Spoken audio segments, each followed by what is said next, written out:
நண்பர்களுக்கு வணக்கம். இது மூங்கிலனி நர்சரி கார்டன், அருப்புக்கோட்டை. இப்போ நீங்கள் பார்த்துட்டு இருக்கிறது எங்கள் தோட்டத்தில் இருக்கிற தேன் கூடுங்க. எப்போயுமே வந்து பார்த்திங்கன்னா சுறுசுறுப்பாக இயங்கிக்கிட்டு இருக்க இயற்கையின் ஒரு விந்தையான விஷயம் இந்த தேன் கூடு. மனிதர்களுக்கு அப்பாற்பட்டது இது. இந்த தேனீக்கள் இல்லைன்னா நம்ம உலகமே இல்லைன்னு கூட சொல்லலாங்க. மகரந்த சேர்க்கை எனும் ஒரு மந்திரத்தை செய்து நமக்கான உணவினை நமக்கு வழங்கி கொண்டிருப்பது இந்த தேன் கூடு தான். ஆகவே தேனீக்களை நம்ம வந்து கட்டாயம் வந்து காப்பாற்ற வேண்டியது நம்ம கடமையாகும். ஓகே ஃப்ரெண்ட்ஸ், இப்போ நம்ம வீடியோக்குள்ளே போகலாம். இன்றைக்கி நம்ம வந்து பார்க்கக்கூடிய வீடியோ வந்து பார்த்திங்கன்னா கந்தக பூமியில் காஷ்மீர் ரோஜா அப்படின்னு சொல்லியிருப்பேன். நீங்கள் டாபிக் பார்த்த உடனே கொஞ்சம் நல்லா வித்தியாசமாக இருக்குன்னு நினச்சிருப்பீங்க. கந்தக பூமின்றது பார்த்திங்கன்னா பழைய காமராஜர் மாவட்டமான இன்றைக்கு விருதுநகர் மாவட்டம். இது வந்து கந்தக பூமின்னு எப்பயும் சொல்லுவாங்க. எதுக்குன்னா இந்த ஊர் வந்து பார்த்திங்கன்னா இந்த ஊரை சுற்றி பட்டாசு ஃபேக்ட்ரி நிறையா இருக்கும். கந்தகம் நிறையா பயன்படுத்திகிட்டு இருப்பாங்க. அதனால் கந்தக பூமின்னு சொல்லியிருப்பாங்க. இன்னொரு பக்கம் பார்த்திங்கன்னா கந்தக கிடங்குன்றது எப்போயுமே தகதகுன்னு கந்தகம் இருக்கிற இடம் வந்து தகதகுன்னு எப்போதும் அப்படியே எரிஞ்சிட்டே இருக்கிற மாதிரி ஒரு வெக்கையை கிளப்பிக்கிட்டே இருக்கும். அந்த மாதிரி தாங்க இந்த காமராஜர் மாவட்டம், விருதுநகர் மாவட்டம் வந்து பார்த்திங்கன்னா எப்போயுமே வந்து வெயில் வந்து எக்கச்சக்கமாக போட்டு நொறுக்கிட்டு இருக்குங்க. வெயிலுக்கு வந்து கொஞ்சம் கூட தட்டுப்பாடு இல்லாத ஒரு மாவட்டம் இந்த விருதுநகர் மாவட்டம். காலையில் சூரிய வெயில் வந்து வரும்போதே வந்து பார்த்திங்கன்னா தகதகுன்னு இங்கே எரிஞ்சிட்ருக்கும். அதே மாதிரி சிவகங்கை, ராம்நாடு, இங்கிட்டு தெற்கா ஃபுல்லுமே வந்து பார்த்திங்கன்னா வெயிலுக்கு வந்து உங்களுக்கு குறைச்சலே இருக்காதுங்க. சரி, காஷ்மீர் ரோஸ் எதுக்கு கந்தக பூமியோட தொடர்பு இருக்குதுன்னு பார்த்தீங்கன்னா, இந்த காஷ்மீர் ரோஸுன்ற செடி வந்து ஏற்கனவே உங்களுக்கு சொல்லியிருப்பேன். ஒட்டுக்கட்டாத ஒரு செடியிலேருந்து வரக்கூடியது அந்த காஷ்மீர் ரோஸ். இது ஒரு நாட்டு ரோஸ் மாதிரியான ஒரு வெரைட்டி. இது வந்து எதுக்கு இப்போ காஷ்மீர் ரோஸ் கந்தக பூமின்லாம் தொடர்பு படுத்திட்டுருக்கீங்கன்னா, நம்ம காஷ்மீர் ரோஸ் வந்து பார்த்திங்கன்னா இந்த வெயிலை தாங்கி வளரக்கூடிய ஒரு செடிங்க. என்ன மாதிரி வெயில் அடித்தாலும் சரி அது பாட்டுக்கு ஜம்முன்னு சூப்பராக வந்துட்டுருக்குங்க. வேறு ஊட்டி ரோஸ் மாதிரி செடிகளெல்லாம் வந்து ஒட்டுக்கட்டின செடிகளெல்லாம் நம்ம பராமரிக்கிறதுன்றது ரொம்ப கடினமான ஒரு விஷயம். ஆனால் இந்த காஷ்மீர் ரோஸ் வளர்க்குறது வந்து ரொம்ப ஈஸியான ஒரு மெத்தட் தான். செடியை மட்டும் நம்ம வாடாமல் பார்த்துக்கணும். அந்த மாதிரி நிறைய பூக்கள் வந்து உங்களுக்கு கொடுத்துட்டே இருக்குங்க. பார்த்திங்கன்னா ஒவ்வொரு குலையிலையும் வந்து பார்த்திங்கன்னா ஒரு 4-5 மொட்டுக்கள் இருக்கும். எக்கச்சக்கமான பூக்கள் இருக்கும். நம்ம ஏற்கனவே சொன்ன மாதிரி செடிகளை வந்து நம்ம இந்த மஞ்சள் கலர் இலைகள் இருந்து அதை எடுத்து விட்டுறணும். மற்றபடி நம்ம அரிசி கலர தண்ணியை டெய்லி நீங்கள் ஊற்றினாலே போதுமானது. வாரம் ஒரு முறை ஏதாவது உரங்கள், மண்புழு உரம் அல்லது மாட்டுச்சாணம், ஆட்டுச்சாணம், மக்கிய மாட்டுச்சாணம் இதை வந்து நீங்கள் கொடுக்கலாம். மற்றபடி இந்த செடிகள் வந்து வளர்ப்பு ரொம்ப ஈஸி. பிகினர்ஸாக இருக்கீங்க, நீங்கள் புதுசாக ரோஸ் செடி வாங்கி வளர்க்கணும் அப்படின்னு ஆசைப்படுறீங்கன்னா தாராளமாக இந்த செடியை நீங்கள் வளர்க்கலாம். வெயில் காலத்தில் நிறைய பூக்கள் கொடுக்கும். அதே மாதிரி செடியை வந்து பார்த்திங்கன்னா இந்த மாதிரி பச்சை பசேர்னு ஜம்முன்னு இருக்கும் செடி. ரொம்ப இந்த அக்னி நட்சத்திர காலத்தில் மட்டும்தான் கொஞ்சம் கஷ்டப்படும். மற்றபடி அந்த நேரத்துலேயே நல்லா வந்து பூக்கள் கொடுக்கும். இது வந்து எந்த வகையிலும் இதை வந்து நம்ம இது பண்ண முடியாது. இவர் நம்ம பூந்தோட்ட காவல்காரன். இவர் தான் நம்ம தோட்டத்தில் வர்ற சின்ன சின்ன பூச்சிகள் எல்லாத்தையுமே வந்து தடுத்து நிப்படி நமக்கு வந்து செடிகளை நல்லபடியாக வளர்த்து கொடுத்துட்ருக்காப்ப. இந்த செடிகள் வந்து பார்த்திங்கன்னா இந்த ஒட்டுக்கட்டாக இருக்கக்கூடிய பகுதி கீழே நான் காட்டுறேன் பார்த்திங்களா, இந்த மாதிரி தான் இருக்கும். இதில் வந்து பார்த்திங்கன்னா ஃபுல்லாக க்ளோஸ்அப்பாக கூட காட்டுறேன் பாருங்கள். அந்த இடத்துல வந்து ஒட்டு எதுவுமே இருக்காது. கீழே இருந்து நமக்கு ரூட் வந்துட்டுருக்கும். இந்த செடிகளை பொறுத்த வரைக்கும் எந்தெந்த பக்கத்துலேருந்து தண்டுகள் வருதோ எல்லாமே நமக்கு வந்து பூக்கள் தருங்க. அது மாதிரி மண் வந்து பார்த்திங்கன்னா செம்மண் ப்ளஸ் மணல் ரெண்டுமே சேர்ந்த கலவையை வந்து இதுக்கு வந்து நம்ம கொடுக்கலாம். மண் எப்பயும் பொலன்னு இருக்கணும். வழக்கமாக நம்ம சொல்லக்கூடியது தான். டைட்டாக இருக்கக்கூடாது. மண் வந்து ஒரு 10 நாளைக்கு ஒருக்க 15 நாளைக்கு ஒருக்க மண்ணை வந்து லேசாக கிளறி விடுங்க. நம்மளால் விளாட ஆரம்பிச்சிட்டாப்புல. இவருக்கு அப்பப்போ விளாண்டுட்டே இருக்கணும். இவர் பேர் மணி.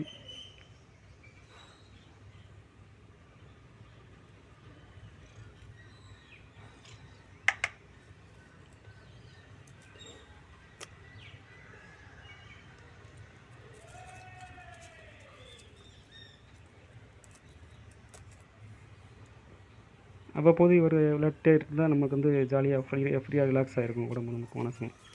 ஓகே, இந்த செடியை வந்து இப்போ பார்ப்போம். இந்த செடியை பொறுத்த வரைக்கும் பார்த்திங்கன்னா உங்களுக்கு அதிகமான பூக்கள் பூக்கக்கூடிய ஒரு செடின்னு சொல்லியிருக்கேன். இந்த செடியை பற்றி இன்னொரு விஷயம் உங்களுக்கு சொல்லிடுறேன். இந்த செடியில் வந்து பார்த்திங்கன்னா பூக்கக்கூடிய பூக்கள் வாசனை இருக்காது. ஆனால் கலர் வந்து நல்லாயிருக்கும். ஒரு 2 நாள் 3 நாளைக்கு செடியில் பூக்கள் வந்து இருக்குங்க. ஃபஸ்ட் நாள் வந்து லேசாக மொட்டுக்கள் விரிஞ்ச நிலையில் இருக்கும். அடுத்து இப்போ பார்த்துட்டிங்கன்னா இந்த மாதிரி மலர்ந்த நிலையில் ஒரு 2 நாட்களுக்கு செடியில் இருக்கும் பூ வந்து. ஸோ குறைஞ்சது ஒரு 4 நாளைக்கு செடியில் நிறைய பூக்கள் வந்து அப்படியே இருந்துருக்கும். நீங்கள் அதுக்கப்புறம் செடியில் வந்து பூவை வந்து கட் பண்ணி எடுத்துடணுங்க. நான் வழக்கமாக சொல்கிற மாதிரி இப்போ கொத்தில் பூ இருக்குன்னா அந்த பூவை மட்டும் எடுக்கணும். இல்லாட்டி கீழே வந்து ஒரு இலையை விட்டு கட் பண்ணி எடுத்துக்கலாம் நம்ம வந்து செடியில் வந்து பூக்களை.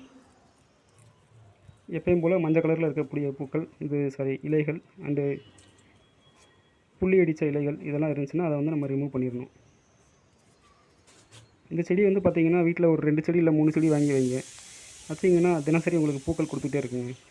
பூக்களுக்கு பஞ்சமே இருக்காது இந்த செடியில். இதோட வளர்ப்புன்றது ரொம்ப ஈஸியான மெத்தடு தான். நீங்கள் வேறு எதுவுமே தேவையில்லாமல் நீங்கள் எதுவும் மருந்து கொடுக்கணும்னு அவசியமே கிடையாது. ஏதேனும் பூச்சிகள் தென்பட்டால் நீங்கள் வேப்ப எண்ணெய் கரைசல் நம்ம வழக்கமாக கொடுத்துட்ருக்கோம் பார்த்தீங்களா, ஏற்கனவே ஒரு வீடியோவில் கொடுத்துருப்பேன் உங்களுக்கு வேப்ப எண்ணெய் கரைசல். அதை நீங்கள் வந்து 15 நாளைக்கு ஒருக்க தெளித்து வரலாம். அது போக வேறு எதுவும் நீங்கள் வந்து வளர்ச்சி விக்கி ஏதாவது கொடுக்கணும் அப்படின்னு ஆசைப்படுறீங்கன்னா பஞ்சகாவியா, மீன் அமிலம் இந்த மாதிரியான இயற்கை ஊக்கிகள் கொடுங்க. எனக்கு அது கிடைக்கலப்பா அப்படின்னா வேப்ப புண்ணாக்கு, கடலை புண்ணாக்கு இதை வந்து நீங்கள் வந்து ஒரு நாள் முதல் நாள் ஒரு கைப்பிடி அளவு எடுத்து போட்டு தண்ணியில் ஊற வச்சுட்டு மறுநாள் அதை கூட கொஞ்சம் தண்ணி மிக்ஸ் பண்ணி நம்ம டைரெக்டாக வந்து இந்த செடிகளுக்கு மண்ணில் ஊற்றி விடலாம். இந்த மாதிரி புள்ளி வெடிக்கிற இலைகள் எப்போ இருந்தாலும் அதை வந்து இங்கே ரிமூவ் பண்ணிடுங்க. இதெல்லாம் வந்து ஓவர் வாட்டரிங்னால் வரக்கூடிய ஒரு நோய் தான். கரும்புள்ளி இலை வந்து பார்த்திங்கன்னா தண்ணி அதிகமாக ஊற்றுறதுனால ஒரு வைரஸ் மூலிமா உருவாக்கக்கூடிய ஒரு கிருமிகள் உருவாக்கக்கூடியது தான். இது ஈஸியாக வந்து ரிமூவ் பண்ணிக்கலாம், ஒன்றும் பிரச்சனை கிடையாது. வேறு நீங்கள் இந்த செடியை பொறுத்த வரைக்கும் நீங்கள் எந்த ஒரு மெயின்டெனன்ஸை பண்ண வேண்டிய அவசியமே கிடையாது. டெய்லி நீங்கள் அரிசி கழுவ தண்ணி ஊற்றுங்க. வாரம் ஒரு தடவை நீங்கள் கறியோ இல்லை மீனோ எடுத்திங்கன்னா அந்த தண்ணியை அலசி ஊற்றுங்க செடிக்கு. ஊற்றிட்டு இருந்தீங்கன்னா இந்த மாதிரி நிறைய கொத்து கொத்தாக பூக்கள் பூக்கும். பூக்கள் பூத்து முடித்தோடனே செடிகளை பூக்களை அப்படியே வந்து அதிலே வாட விடக்கூடாது. பூக்களை அப்பப்போ கட் பண்ணி எடுத்துட்டிங்கன்னா உங்களுக்கு வந்து செடியில் அடுத்தடுத்து பூக்கள் வந்துகிட்டே இருக்கும்.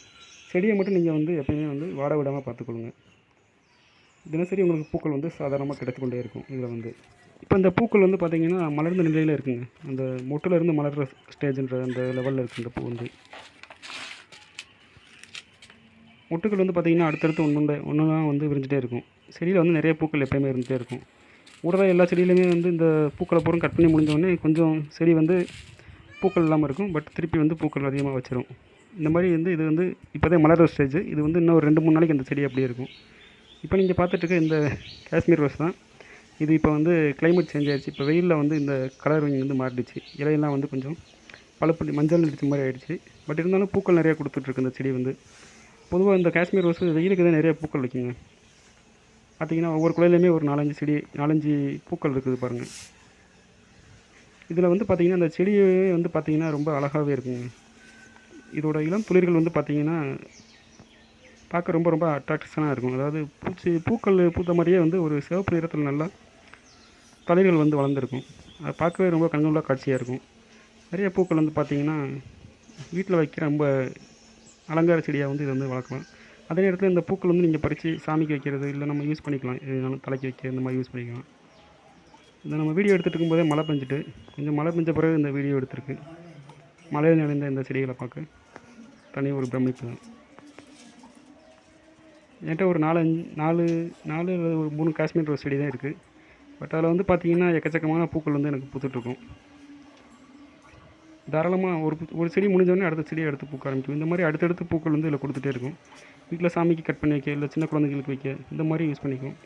இந்த பூக்கள் வந்து பார்த்திங்கன்னா வாசனை இருக்காது, ஏற்கனவே சொன்னதான். பட் கலர் வந்து நல்லாயிருக்கும் பார்க்க. நீங்கள் ரோஸ் செடி வளர்க்கணும்னு ஆசைப்படுறவங்க இந்த செடியை வந்து தாராளமாக வாங்கி வளர்க்கலாம். எப்போயுமே பூக்கள் இருந்துகிட்டே இருக்கும். உங்கள் வீட்டுக்கு வரவங்களும் வந்து பார்த்தோன்னே கொஞ்சம் அட்ராக்சிட்டியாக இருக்கும். இப்போ ஓப்பனாகவே சொல்லிடுறேங்க. அதாவது நம்ம வெயில் அதிகமாக இருக்கிற இடத்துல வந்து இந்த மாதிரி காஷ்மீர் ரோஸு, சாதா ரோஸுன்னு சொல்லக்கூடிய நம்ம பன்னீர் ரோஸு, அப்புறம் ரெட் ரோஸு இந்த மாதிரி ஐட்டம் தானே வந்து சாதாரணமாக நல்லா வளருங்க. இந்த ஊட்டி ரோஸ் செடியெல்லாம் வந்து கொஞ்சம் திணறுங்க. வெயில் காலத்துலலாம் வந்து அதை வளர்க்குறது ரொம்ப கொஞ்சம் ரிஸ்க்காக தான் இருக்கும். ஆனால் ஊட்டி ரோஸ் செடிக்கு வெயில் வந்து ரொம்ப பிடிச்சது தான். பட் நம்ம ஏரியாவில் அடிக்கிற வெயில் வந்து ரொம்ப அதிகமான வெயிலாக இருக்கும். அதனால் செடியெல்லாம் கொஞ்சம் வாட தான் செய்யும் கண்டிப்பாக. அதில் எந்த அளவுக்கு இலைகள்லாம் நம்ம பார்க்க முடியாது. ஊட்டி ரோஸ் செடியெல்லாம் இலையெல்லாம் உதிர்த்துட்டு குச்சியாக தான் நிற்கிது. நான் இளம் துளிர்கள்னு சொல்லியிருந்தேன் பார்த்தீங்களா, இது பாருங்கள் என்ன மாதிரி கலர் இருக்குது பாருங்கள். ரொம்ப செம கலராக இருக்கும். இது வந்து பார்த்திங்கனாலே ஒரு அட்ராக்ஷனாக இந்த கலர் இருக்கும். இது பார்க்கும்போதே வந்து நமக்கு செடியில் பூ இருக்க மாதிரியே தான் தெரியும். இந்த இளம் துளிர்களை பார்த்து தான் நம்ம வந்து இதை காஷ்மீர் ரோஸ்னே கண்டுபிடிக்க முடியும். அந்தளவுக்கு இந்த செடியை வந்து நல்லா ஒரு ஐடென்டிஃபிகேஷன் பண்ண முடியக்கூடியது. இப்போ இந்த இதில் வந்து பார்த்திங்கன்னா பாசில் ரூட்னு சொல்லக்கூடிய கீழ் மட்டத்திலேருந்து ஒரு ரூட் வந்துட்டுருக்கு. பொதுவாக ரோஸ் செடியை பொறுத்த வரைக்கும் பார்த்திங்கன்னா ஒரே ஒரு குச்சியாக வர்றதை விட கீழ் மட்டத்திலேருந்து நிறைய இந்த மாதிரி கணுக்கள் உருவாகி அதன் மூலமாக கிளைகள் உருவாகி வரும்போது செடி நல்லா இருக்குங்க பார்க்க. அந்த செடியில் வந்து 2-3 கிளைகளோடு இருக்குது. ஒரே ஒரு குச்சி மட்டும் வளர்ந்துட்டு இருந்தால் நல்லா இருக்காது. கீழ் மட்டத்திலேருந்து பல கிளைகளோடு உருவாச்சுன்னா தான் ரோஸ் செடி வந்து பார்க்க நல்லா இருக்குங்க. ஏதாவது ஒரு கிளை டேமேஜ் ஆச்சுன்னா அடுத்த கிளையிலேருந்து அந்த ரோஸ் செடியை வந்து சேவ் பண்ணிக்கோங்க.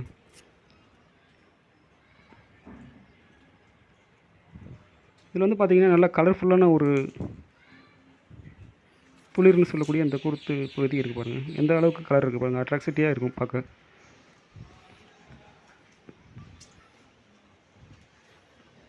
பிகினர்ஸாக இருக்கீங்க, நீங்கள் ரோஸ் செடி வளர்க்கணும் அப்படின்னு ஆசைப்பட்றீங்கன்னா தாராளமாக இந்த காஷ்மீர் ரோஸ் வாங்கி வளர்க்கலாங்க. நான் 100% வந்து கேரண்டி கொடுப்பேன். என்கிட்ட கேட்குறவங்ககிட்ட ஃபஸ்ட்டு ரோஸ் செடி வளர்க்குறீங்கன்னா இந்த காஷ்மீர் ரோஸ் வாங்கி வளருங்கன்னு ஃபஸ்ட்டு நான் வந்து சொல்லுவேன். ஏன்னா அதிகமான பூக்கள் இது கொடுக்கும். நம்ம கொடுத்தாலும் அவங்களுக்கு வந்து தப்பிக்கு நீங்கள் கொடுத்த செடி நிறைய பூக்குது அப்படின்ற ஒரு திருப்தி இருக்கும். ஊட்டி ரோஸ் செடி வந்து பார்த்திங்கன்னா ஒரு புதுசாக ஒரு துளிர் வரும்பொழுது தான் வந்து ஒரு பூ வரும், இல்லை 2 பூ வரும். இதில் வந்து ஒரு கொத்துக்கு 4 பூட்டாக வந்துடும். அப்படின்னும்போது எல்லாருக்குமே கொஞ்சம் மகிழ்ச்சியாக தான் இருக்கும். இன்னொன்று இது நம்ம வெயிலை தாங்கி வளரக்கூடிய ஒரு செடிங்க. நம்ம ஊர் வெயிலுக்கு காலையில் சாயங்காலம் மட்டும் தண்ணி ஊற்றுங்க. இப்போ அடிக்கிற வெயில் அக்னி நட்சத்திரத்தை எப்படியே காப்பாற்றி கொண்டு இருக்கணும். அடுத்த சீசனுக்கு இந்த செடி நல்லா வளர்க்க ஈஸியாக இருக்கும். குறிப்பாக வந்து பார்த்திங்கன்னா இந்த இனி வரக்கூடிய அக்னி நட்சத்திர காலத்தில் நம்ம வாழைப்பழத்தோல் இருந்துச்சுன்னா உங்கள் வீட்டில் நீங்கள் யூஸ் பண்ண வாழைப்பழத்தோலை தண்ணியில் ஊற போட்டுருங்க. ஒரு 2 நாள் கழிச்சு செடிக்கு ஊற்றுங்க. இல்லை மறுநாளே செடிக்கு வந்து அதை டைல்யூட் பண்ணி ஊற்றி விடுங்க. வாழைப்பழத்தோல் மற்றும் வாழை இலை, அடுத்து வாழைத்தண்டு, இந்த மாதிரி இருக்கிற வாழை மரத்தோட எந்த ஒரு பகுதியும் நீங்கள் தண்ணியில் ஊற வச்சு செடிகளுக்கு ஊற்றி வரும்போது அது வெயிலை தாங்கக்கூடிய ஒரு சக்தியை பெற்று நல்லா செடிகள் வந்து நன்றாக வளருங்க. இது ஒரு குட்டி பூ பாருங்கள். வெயில்னால் வந்து இந்த முட்டு வந்து ரொம்ப பெருசாகலை, இத்தினூண்டாகி அதை மலர்ந்துருக்கு. கலர் நல்லா பார்க்க ரொம்ப அட்ராக்ஷனாக இருக்குங்க. வெயில் நேரத்தில் பார்க்கவும் சரி, காலை மாலை நம்ம வீட்டுக்குள்ள நுழையும் போதே இந்த பூச்செடியை பார்க்கும்போதே தனியாக வந்து ஒரு சந்தோஷமாகவே இருக்குங்க. ஏன்டா எப்போ பார்த்தாலும் காஷ்மீர் ரோஸ்னு சொல்லிகிட்டே இருக்குன்னு பார்த்தீங்கன்னா இந்த வீடியோ பார்த்தா உங்களுக்கு தெரியும் எவ்வளோ பூக்கள் இருக்குது பாருங்கள். எப்போயுமே செடியில் பூக்கள் இருந்துகிட்டே இருக்கும். நம்ம மெயின்டெனன்ஸ்ன்றது ரொம்ப கம்மியாக இருக்குது. அதிகமான மெயின்டெனன்ஸ் கொடுக்க தேவையில்லை. நார்மலாக நீங்கள் தண்ணி பொழுதுனைக்கு சொல்கிறது தான், அரிசி கழுவுற தண்ணி ஊற்றினாலே போதுமானது. மற்றபடி செடியை காயாமல் மட்டும் பார்த்துக்கோங்க. வாரம் ஒரு தடவை மண்ணை கிளறி விடுங்க. மண்புழு உரம் அல்லது மக்கிய மாட்டுச்சாணம் ஏதாவது ஒன்று ஆட்டுச்சாணம் கொடுங்க. வேறு வந்து செடிக்கு வந்து ஸ்பெஷலாக நீங்கள் கொடுக்க தேவையாக அவசியம் இல்லை.